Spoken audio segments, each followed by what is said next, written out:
கூடாரை வெல்லும் சீர் கோவிந்தவுன் தன்னை கூடாரை வெல்லும் சீர் கோவிந்தவுன் தன்னை பாடிப்பறை கொண்டு யான் பெரும் சன்மானம் கூடாரை வெல்லும் சீர் கோவிந்தவுன் தன்னை பாடிப்பறை கொண்டு யாம் பெரும் சன்மானம் நடுபுகழும் பரிசினால் நன்றாக நடுபுகழும் பரிசினால் நன்றாக சூடகமே தோள்வலையே தோடேசவி பூவே சூடகமே தோள்வளையே தோடேசவி பூவே படகமே என்றனைய பல்கலனும் யாமணிவோம் படகமே என்றனைய பல்கலனும் யாமணிவோம் ஆடையுடு போம் அதன் பின்னே பால் சோறும் படகமே என்றனைய பல்கலனும் யாமணிவோம்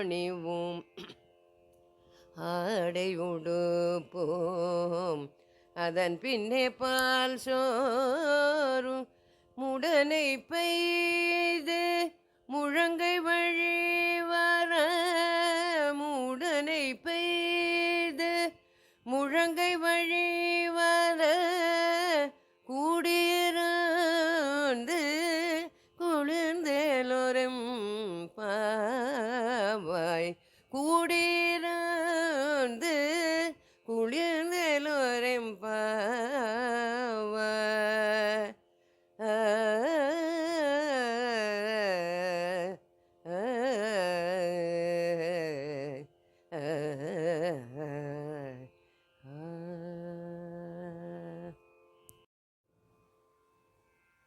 இன்று நாம் அனுபவிக்க இருக்கும் பாசுரம் மிகவும் முக்கியமான ஆச்சரியகரமான பாசுரம், தித்திக்கும் பாசுரம்.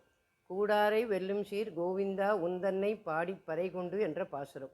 நேற்றைய பாசுரத்தில் மார்கழி நோன்புக்கு வேண்டிய உபகரணங்களாக சங்கங்கள், பெரும் பறைகள், திருப்பல்லாண்டு பாட வல்லவர்கள், மங்கள தீபங்கள், கொடிகள், அலங்கார விதானங்கள் என பலவற்றையும் கேட்டு பிரார்த்தித்தார்கள். இன்று இந்த பாசுரத்தில் சம்பாவனை கேட்கிறாள் ஆண்டாள். அதற்குள் நோன்பு முடிந்து விட்டதா என்ன என்று கண்ணன் கேட்பதாக கொண்டு, நோன்பு என்றால் என்ன? உன்னை சேவிப்பது, உன்னை பாடுவது. நீராடுவது என்பது உன்னுடைய கல்யாண குணங்கள் என்னும் குளத்தில் நன்கு மூழ்கி திளைப்பது. இதுதான் நோன்பு. நாங்கள் உன்னை சேவித்து உன் கல்யாண குணங்களை பாடி, உனது கீர்த்தனையை பாடி, உனது கீர்த்தியை பாடி, உனது பெருமையை பாடி உன் திருவடிவாரத்தில் வந்துள்ளோம். ஆகவே நீ எங்களை சன்மானிக்க வேண்டும். ஏனென்றால் நீ கூடாரை வெல்லும் சீர் கோவிந்தா அல்லவா என்கிறாள் ஆண்டாள். இந்த கூடாரை வெல்லும் சீர் கோவிந்தா என்பதற்கு பல பெரியோர்களும் மகனியர்களும் ஆச்சரியமாக பல விதங்களில் அந்த கோவிந்தனின் பெருமையை விளக்கியுள்ளார்கள். எதிரிகளை வெல்லும் கோவிந்தன், பக்தர்களிடம் அவர்களது பக்திக்கு தோற்கும் கோவிந்தன், அவனுடன் சேராதவர்களை சேர்ப்பவன் கோவிந்தன், எதிரிகளை வென்று தனது சிறந்த குணத்தினால் அவர்களை திருத்தி நல்வழிப்படுத்துபவன் அந்த கோவிந்தன். கூடாரை வெல்லும் சீர் கோவிந்தா என்பதினால் வேண்டாதவர்களை தன்னவர்களாக ஆக்கிக் கொள்பவன் அந்த கோவிந்தன். மனதினால் கூடாதவர்களையும் வெல்லக்கூடியவன் அந்த கோவிந்தன். சுக்ரீவனிடம் நட்பு கொண்டு வாலியும் சுக்ரீவனும் யுத்தம் செய்யும் சமயத்தில் வாலி மேல் பரமாத்மா பானப்பிரயோகம் செய்ததும் வெட்டுண்ட மரம் போல் சரிந்து விழுந்தான் வாலி. உடம்பில் துளைத்த ராமபாணத்தை பிடித்து கொண்டு ராமபிரானை பலவாறும் ஏசுகிறான், எதிர்வாதம் செய்கிறான். வில்லின் தர்மத்தை விட்டுவிட்டாயே ராமா, மனு நீதியை, மனு வம்சத்தில் வந்த நீ மனு நீதியை கடைபிடிக்கவில்லையே என்று கண்டவாறு ஏசுகிறான். ஸ்ரீராமனும் பொறுமையாக அதை கேட்டுக்கொண்டு இறுதியில் அவனது அனைத்து கேள்விகளுக்கும் அமைதியாக பதிலளித்து அவனையும் முடித்தான். வாலி கடைசியில் தன் தவறை உணர்ந்து ஸ்தோத்திரம் பண்ணுகிறான். ராமா, நீ என் தவறை மன்னித்து நல்ல அறிவு தந்து அருளினாய். மூவர் நீ, முதல்வன் நீ, முற்றும் நீ, மற்றும் நீ, பாவம் நீ, தருமம் நீ, பகையும் நீ, உறவும் நீ என்று துவமேவ மாதாச்ச பிதா துவமேவ துவமேவ பந்துஷ்ச சகாதம் துவமேவ துவமேவ வித்யா திரவிணம் துவமேவ துவமேவ சர்வம் மமதேவ தேவ என்கிறபடி சர்வமும் அவனே என்று உணர்ந்து ஸ்ரீராமனின் திருவடிகளில் சரணடைந்தான். அதலால் அந்த ராமன் கூடாரை வெல்லும் சீர் கோவிந்தா. கூடாரை வெல்லும் சீர் ராமா என்று சொன்னால் இதுவரை சொன்ன வாலி சரித்திரத்திற்கு பொருந்தும். கோவிந்தா என்று சொன்னால் பொருந்துமா என்ற கேள்வி எழுகிறதல்லவா? கோவிந்தா என்ற சப்தத்திற்கும் ராமன் என்றே அர்த்தம். ராமனும் அவனே, கோவிந்தனும் அவனே. அதனால் கூடாரை வெல்லும் சீர் கோவிந்தா. மேலும் ராமாயணத்தில் ராமராவண யுத்தம் நடக்கும் சமயம் ராமனின் தாழாதே சாரங்கம் உதைத்த சரமழை போல் என்ற ஆண்டாள் பாடியது போல் ராமனின் சரமழையினால் தாக்கப்பட்டு ராவணன் நிராயுத பாணியாக நிற்கிறான். ராமன் ராவணனை பார்த்து இன்று போய் போருக்கு நாளை வா என்கிறான். ராவணன் தலை குனிந்து சென்று விடுகிறான். இன்று போய் நாளை வா என்றுதானே சொல்ல வேணும். ஏன் அவன் இன்று போய் போருக்கு நாளை வா என்று சொன்னான் என்றால், எப்பவுமே பேசச்சே வார்த்தையை ஜாஸ்தி விடப்படாது. வார்த்தையை விட்டோம்னா வம்பல மாட்டிப்போம். அது நமக்கு. அந்த பரமாத்மாவின் வாக்கு அப்படி இல்லை. போர் செய்யும் எண்ணம் இருந்தால் இன்று போய் நாளை வா. போர் வேண்டாம் என்று சரணாகதி செய்யும் எண்ணம் இருந்தால் இன்றே இப்போதே பண்ணிவிடு, பிறகு மனது மாறிவிடும் என்கிறபடி அவன் அப்படி சரணடைந்து விட்டால் லங்கா ராஜ்யத்தை விபீஷணனுக்கு பட்டாபிஷேகம் செய்து விட்டானே. ராவணன் வந்து கேட்டால் என்ன செய்வது? ராவணனுக்கு அயோத்தியை கொடுத்து முடிசூட்டி விடுவேன், நான் காட்டிற்கு வந்து விடுவேன் என்கிறான் ராமன். அதனால் கூடாரை வெல்லும் சீர் கோவிந்தா அவன். மனதினால் கூடாதவர்களை வெல்லக்கூடியவன். ஒரு வேடிக்கையான கதை. நந்தகோகுலத்தில் ஒரு கோபன் அவனது மனைவி இருந்தார்கள். அவர்கள் இருவரும் எல்லோரையும் தூஷித்து கொண்டு கண்ணனையும் தூஷித்து கொண்டிருந்தார்கள். கோபஸ்திரீகள் எல்லோரும் சேர்ந்து கிருஷ்ணனிடம் வந்து ஏதாவது செய்யும்படி சொல்லி அவர்களையும் திருத்தி எங்கள் கோஷ்டியில் சேர்த்து விடு என்று வேண்டினார்கள். கண்ணன் ஒரு யுக்தி பண்ணினான். ஒரு நாள் ராத்திரி தெருக்கோடியில் உள்ள வீட்டின் மேல் கற்களை போட்டான். எல்லோரும் திருடன் திருடன் திருடன் என்று கத்திக்கொண்டு வீட்டை விட்டு வெளியில் வந்து விட்டார்கள். இந்த தம்பதிகளும் வெளியே வந்தார்கள். அந்த பெண் இது கிருஷ்ணனுடைய சேஷ்டை என்று கூறிக்கொண்டே உள்ளே போனாள். அவளுடன் அந்த சமயம் கிருஷ்ணனும் அவளுடைய பர்த்தாவை போல் உள்ளே நுழைந்து விட்டான். போகும்போது வாசற்கதவையும் உள்ளே தாழ்பால் போட்டு விட்டான். அந்த பெண்ணிடம் நாம் ஜாக்கிரதையாக இருக்க வேண்டும், அந்த மாயாவி கண்ணன் ஒவ்வொருத்தி வீட்டிலும் சென்று அவளுடைய பர்த்தா மாதிரி வேஷம் போட்டு ஏமாற்றுகிறானாம் என்று சொல்கிறார். அப்பொழுது வாசல் கதவை தட்டும் சத்தம் கேட்கிறது. கண்ணன் சொல்கிறான், போ போ போய் யார் என்று பார் என்கிறான். அவள் கதவை திறக்காமல் யார் என்கிறாள். நான் தான் உன் பர்த்தா, கதவை திற என்கிறான் வாசலில் இருப்பவன். அதற்கு அவள் உள்ளிருந்து, டேய் கிருஷ்ணா, நீ எங்களை ஏமாற்ற முடியாது, நானும் எனது பர்த்தாவும் உள்ளே சந்தோஷமாக இருக்கிறோம் என்று சொல்கிறாள். அடி பைத்தியமே, நான் தான் நிஜம், உள்ளே இருப்பவன் அந்த மாயாவி, கதவை திற என்கிறான். அவள் கையில் ஒரு குண்டாந்தடியை எடுத்துக்கொண்டு மெதுவாக கதவை திறந்து அவனது தலையில் மொத்து மொத்து மொத்தென்று மொத்திவிட்டு உள்ளே இழுத்து வந்து அவனை கயிற்றால் கட்டி போடுகிறாள். போட்டுவிட்டு கண்ணனும் அந்த பெண்ணும் அங்கு இருக்கும் ஊஞ்சலில் உட்கார்ந்து சந்தோஷமாக பேசி கொண்டிருக்கிறார்கள். அதை பார்த்த அந்த நிஜமான பர்த்தாவிற்கு கோபம் வந்து திட்டுகிறான். திட்டினால் அடிப்பேன் என்று எழுந்திருந்து அவனிடம் போனாள். அப்பொழுது அந்த கண்ணன் என்ன செய்தான்? அப்பொழுது அந்த கண்ணன் சங்கச்சக்கரதாரியாய் பீதாம்பரம் தரித்து கொண்டு திவ்ய ஆபரணங்களை தரித்து கொண்டு சேவை சாதிக்கிறான். அதை இருவரும் கண்டார்கள். இப்படிப்பட்ட அந்த பரமாத்மாவை சேவித்து அபராதக்ஷாபனம் செய்து கொண்டு அவனது திருவடியை பிடித்து கொண்டார்கள். அப்பா கண்ணா, நாங்கள் நினைத்தது செய்தது எல்லாமே தப்பு, எங்களை க்ஷமிக்க வேணும் என்று பிரார்த்திக்க கிருஷ்ணனும் அவர்களை மன்னித்து மறைந்தான். அவர்களும் அன்றிலிருந்து கிருஷ்ணனையும் மற்றவர்களையும் தூஷிக்காமல் அந்த கோபர்களின் கோஷ்டியில் சேர்ந்து அந்த பரமாத்மாவின் துதி பாடிக்கொண்டிருந்தார்கள். பக்தி இல்லாதவர்களை திருத்தி நல்வழிப்படுத்துகிறான். அதனால் அவன் கூடாரை வெல்லும் சீர் கோவிந்தா. மேலும் பாரத யுத்தத்தின் போது கண்ணன் ஆயுதம் எடுக்க மாட்டேன் என்று சபதம் செய்கிறான். பீஷ்மர் கண்ணனை ஆயுதம் எடுக்கச் செய்வேன் என்று சபதம் செய்கிறார். 10ஆம் நாள் யுத்தம். கடுமையாக அம்பு மழை பெய்து அர்ஜுனனை தாக்குகிறார் பீஷ்மர். அவனால் சமாளிக்க முடியவில்லை. கண்ணன் பார்த்தான், தேரை விட்டு கீழிறங்கி மேல் வஸ்திரம் கீழே விழுந்தது கூட தெரியாமல் கையில் சக்கரத்தை ஏந்தி பீஷ்மரை நோக்கி ஓடிப்போகிறான். அந்த கண்ணனை அவ்வாறு காண வேண்டும் என்றுதானே பீஷ்மர் காத்து கொண்டிருந்தார். அந்த கண்ணனை கண்டு பீஷ்மர் எல்லா ஆயுதத்தையும் கீழே போட்டுவிட்டு நிற்கிறார். அவர் சபதம் பலித்து விட்டது, கிருஷ்ணனுடைய சபதம் தோற்றுவிட்டது. இதுவே கூடாதவர்களை வெல்கிறான், கூடி வரும் பக்தர்களிடம் தோற்கிறான் என்பதாகும். அதனால் அவன் கூடாரை வெல்லும் சீர் கோவிந்தா. மேலும் தசவித அவதாரங்களிலும் கோவிந்தன் என்ற திருநாமத்தால் ஆராதிக்கப்படுகிறான். கோவிந்த சப்தத்திற்கு பலவித வியாக்கரண சாஸ்திர ரீதியாக பொருள் சொல்லலாம். முதலில் மத்ஸ்யாவதாரம். கோ என்றால் வேதம். மத்ஸ்யாவதாரமாக அவதாரம் செய்து வேதங்களை மீட்டு கொடுத்த பரமாத்மா, ஆதலால் கோவிந்தன். அடுத்தது கூர்மாவதாரம். கோ என்றால் பர்வதம். கூர்மாவதாரம் செய்து பர்வதத்தை தாங்கியதால் கோவிந்தன். அடுத்து வராக அவதாரம். கோ என்றால் பூமி. வராக அவதாரமாக உருவெடுத்து ஹிரண்யாட்சனை வென்று பூமியை உத்தாரணம் செய்ததால் கோவிந்தன். அடுத்து நரசிம்ம அவதாரம். நல்ல வாக்கு. கோ என்றால் நல்ல வாக்கு.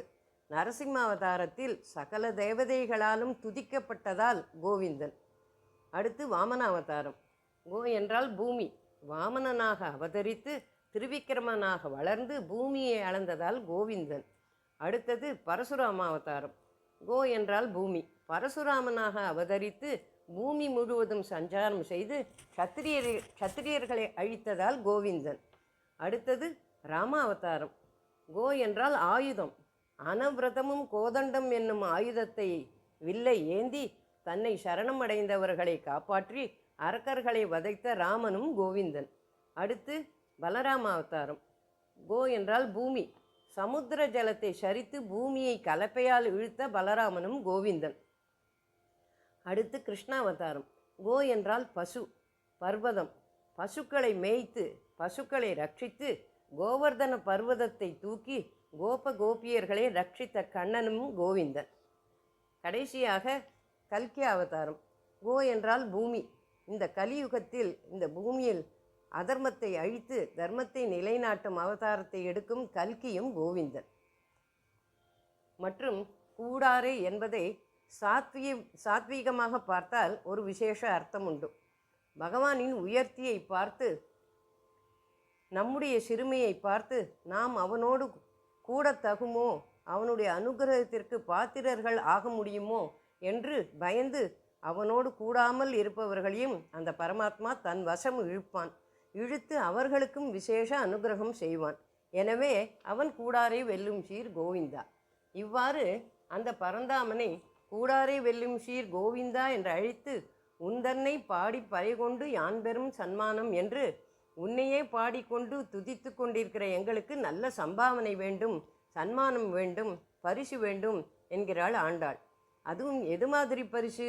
நாடு புகழும் பரிசினால் நன்றாக ஊரெல்லாம் கொண்டாடி ஊரில் எல்லோரும் போற்றும்படியாக புகழும்படியாக பல பேர் முன்னிலையில் கொடுக்கும்படியான பரிசாக அது இருக்க வேண்டும்.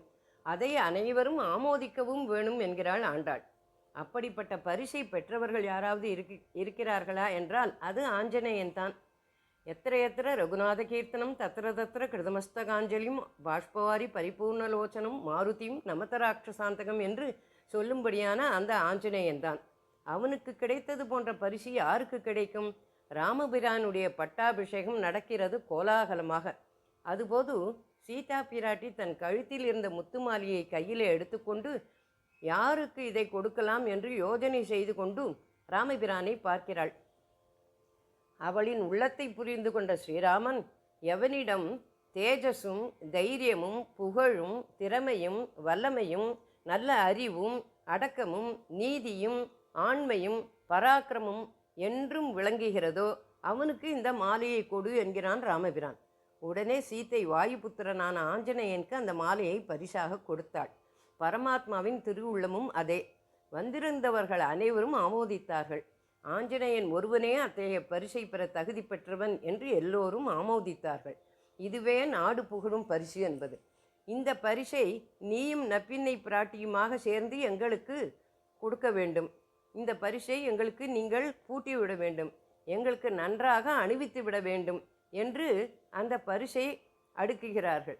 அது என்ன பரிசு என்றால், சூடகமே தோள்வழியே தோடே செவிப்பூவே பாடகமே என்றனே பல்கலனும் யாமணிவோம் ஆடை உடுப்போம் என்பது.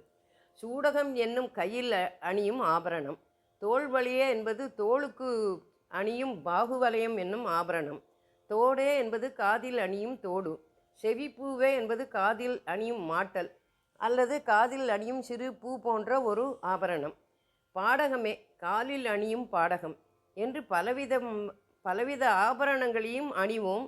உயர்ந்த பீதாம்பரங்களும் வேண்டும். உடுத்து களைந்த நின் பீதகவாடை உடுத்து என்று நீ சாத்தி கொண்டு உன்னுடைய வாசனை படிந்த திவ்ய பீதாம்பரங்களை நீ எங்களுக்கு உடுத்தி விட வேண்டும். நீயும் நப்பினியும் உங்கள் கைகளால் எங்களை அலங்கரிக்க வேண்டும். நீங்கள் சூட்டிக்கொண்டிருக்கிற திவ்ய கந்த பரிமளங்கள் நிறைந்த மாலைகளையும் புஷ்பங்களையும் எங்களுக்கு சூட்ட வேண்டும் என்கிறார்கள். கிருஷ்ணனுடைய சேவை கிடைக்கும் வரையிலும் நெய் உண்ணோம், பால் உண்ணோம், மையட்டெழுதோம், மலரிட்டு நாம் முடியோம் என்று சொன்ன பெண்கள் இப்பொழுது அவனுடைய சேவை கிடைத்து விட்டதால் ஆபரணங்களையும் பீதாம்பரத்தையும் புஷ்பங்களையும் பரிசாக கேட்கிறார்கள்.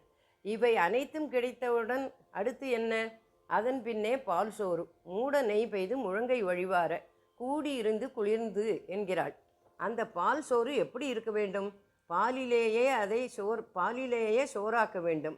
அதில் கல்கண்டு, வெல்லம் இவைகளை சேர்த்து சோறு முழுகும் அளவிற்கு நெய்யை சேர்த்து இதர வியசனங்களை அதாவது முந்திரி பருப்பு, பாதாம் பருப்பு, பிஸ்தா பருப்பு, திராட்சைப்பழம், ஏலக்காய் எல்லாத்தையும் சேர்த்து பகவானுக்கு மிகவும் உகந்ததாக இருக்கும்படியாக முழங்கை வழிவார என்று அந்த வியசனங்கள் எல்லாம் முழங்கை வழியாக வழிந்து வர வேண்டுமாம். அப்படியா உள்ள பரமான்னம் தயாரித்து எல்லோருமாக யமுனை சென்று பூஜை செய்து அந்த கோவிந்தனுக்கு அர்ப்பணம் செய்து சேவித்து நீயும் நப்பினியும் சேர்ந்து அமர்ந்து கொண்டு நாங்கள் அனைவரும் உங்களை சுற்றி கூடி இருந்து கொண்டு எல்லோரும் அந்த பகவானை குளிர்ந்து அனுபவித்து அந்யோன்யமாக அபச்சாரப்படாமல் எல்லோரும் அந்த கோவிந்தனின் தாசர்கள் என்ற உணர்வோடு ஆனந்தமாக கைங்கரியம் பண்ணும் நிலையை நீ எங்களுக்கு அருள வேண்டும் என்று பிரார்த்திக்கிறார்கள். இதில் கூடாரே வெல்லும் ஸ்ரீர் கோவிந்தா என்று ஆச்சாரியனை கூறுவதாக கொள்ளலாம். நல்ல வாக்கை கொண்ட ஆச்சாரியன். அந்த ஆச்சாரியன் நமக்கு என்ன பரிசு தருகிறார்? ஆச்சாரியன் நமக்கு 5 சாதனங்களை பரிசாக தருகிறார். சூடகம் என்பது கைகளினால் பெருமாளுக்கு திருவாராதனம் செய்யும் பாக்கியம். தோள்வளையே என்று சங்கச்சக்கர முத்திரையை நமது தோளில் பொறிக்கிறார். தோடே என்று திருமந்திரத்தை உபதேசிக்கிறார் காதில். செவிப்பூவே நமக்கு ஒரு தாசிய நாமத்தை சொல்கிறார். பாடகமே ஊர்துவ புன்றம் தரிக்கும் விதத்தை உபதேசிக்கிறார். ஆடை உடுப்பும் ஆச்சாரியனே நம்மை பகவானிடத்தில் சேர்த்து விடுகிறான் என்ற ஞானத்தை ஊட்டி விடுகிறார். பால் சோறு என்பது பகவான். நெய் என்பது பாசுரங்கள். அந்த பாசுரங்களை பெரியோர்கள் செய்த பாசுரங்களை தொட்டு பகவான் என்கிற பால் சோரை அனுபவிப்போம், கூடியிருந்து அனுபவிப்போம் என்று எம்பெருமானோடும் அடியார்களோடும் சேர்ந்து அனுபவிக்கும் பாக்கியத்தை எங்களுக்கு அருள வேண்டும் என்று ஆச்சாரியனை பிரார்த்திப்பதாக அமைந்த பாசுரம் இது. ஆண்டாள் திருவடிகளே சரணம், பெரியாழ்வார் திருவடிகளே சரணம்.